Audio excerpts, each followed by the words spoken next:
Good morning everyone. Good morning के साथ साथ मैं एक और चीज़ दिखाना चाहती हूँ। इस सक्यूलेंट्स को आप बहुत सारे लोग जानते ही होंगे और ये आपके घर में भी होगा। और इन पर हमें दिख रहे हैं एक ये महानुभाव जी। तो ये जो है ये एक्चुअली में एक बटरफ्लाई का कैटरपिलर है, जिसको हम कॉमनली टाइगर बटरफ्लाई बोलते हैं। और मोस्ट प्रोबेबली इसका ज़ूलॉजिकल नेम जो है वो डेनस क्राइसिपस है। मेरा बॉटनी फील्ड है तो ज़ूलॉजी वाले माफ़ कर देना अगर इसका प्रोनाउंसिएशन में कोई गलती होगी तो। टाइगर ये बटरफ्लाई का कैटरपिलर है।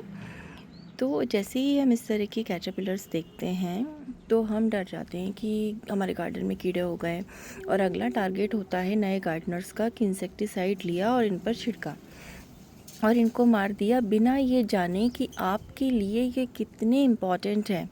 अगर आप इन्हें ऐसे ही मारते रहेंगे तो एक दिन आपके पास खाने के लिए कुछ नहीं बचेगा, क्योंकि आप पॉलिनेटर्स ख़त्म करते जा रहे हैं। तो पहले अपनी बायोडाइवर्सिटी को, अपनी गार्डन की इकोसिस्टम को समझना बेहद ज़रूरी है। ये जो छोटा सा कैटरपिलर है ये मैं आपको दिखाती हूँ। ये अब तो खैर काफ़ी बड़ा हो गया है। तो इसकी जो मदर थी उसने इस पर एग ले किया था। ये देखिए बच्चा सॉफ्ट है बहुत, ये बिल्कुल बटरफ्लाई की तरह ही सॉफ्ट है।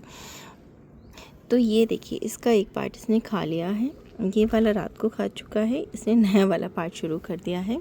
और मुझे इसके खाने से कोई एतराज़ नहीं होता, क्योंकि ये मेरे गार्डन का बहुत एसेंशियल पार्ट है।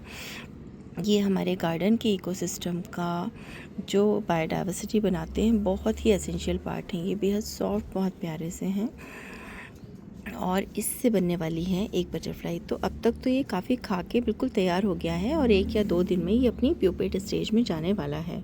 तो मोस्ट इम्पॉर्टेंट चीज़ ये है कि इसकी जो मदर थी, इसकी जो मम्मा थी, उसने इस प्लांट पर इसको एग ले किया। इस प्लांट पर ही एग ले क्यों किया?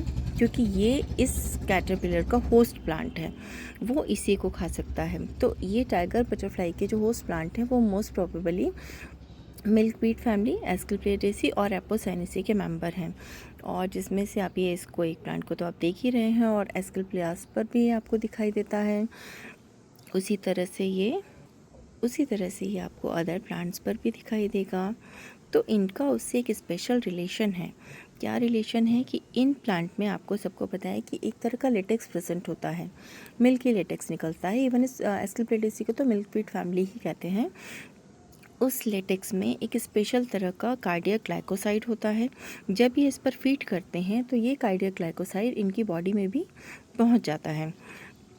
वो जो है पर्टिकुलर ये जो सेकेंडरी मेटाबोलाइट है, एक कार्डियक ग्लाइकोसाइड जो प्लांट ये बनाते हैं, जो ये फीड करने से इनकी बॉडी में पहुंचता है, तो वो इनको प्रीडेटर से बचाता है। क्योंकि वो इस तरह से फिर जो इनकी पर्टिकुलर बॉडी से जिस तरह का एक रिसेप्टर्स जो रहते हैं, तो वो उस तरह के उनको प्रीडेटर्स को नहीं मिलते, जिससे वो इनको नहीं खाते हैं और ये बच जाते हैं।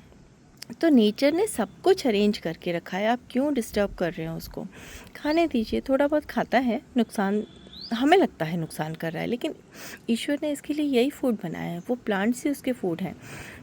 जैसे लेमन प्लांट पे आपको लेमन बटरफ्लाई के कैटरपिलर मिलेंगे, क्योंकि वो उसका जो होस्ट है वो लेमन प्लांट ही है, दूसरा नहीं है।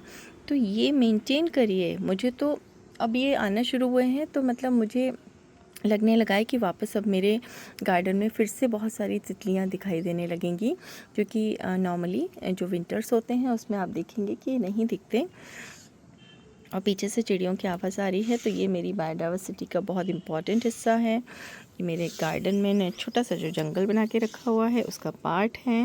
ये देखिए मैं यहीं बैठी हुई हूँ और ये मेरी कितने नज़दीक है मेरी बर्ड चिड़िया।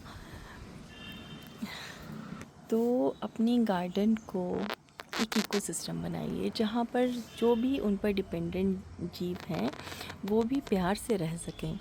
इंसेक्टिसाइड यूज़ मत करें, अपने पौधों को मजबूत बनाइए, वो ओवरकम करते हैं। नेचर ने सब कुछ अरेंज करके रखा है, तो आप उनको अच्छा फीड दीजिए, अच्छी चीज़ें खिलाइए, और इस तरह के अपने गार्डन में जो है वो देखिए रौनक बढ़ाइए। इनके होने से ही जो आपका गार्डन है ना, और आपकी जो गार्डनिंग है वो सक्सेसफुल होगी। तो थैंक यू ऑल।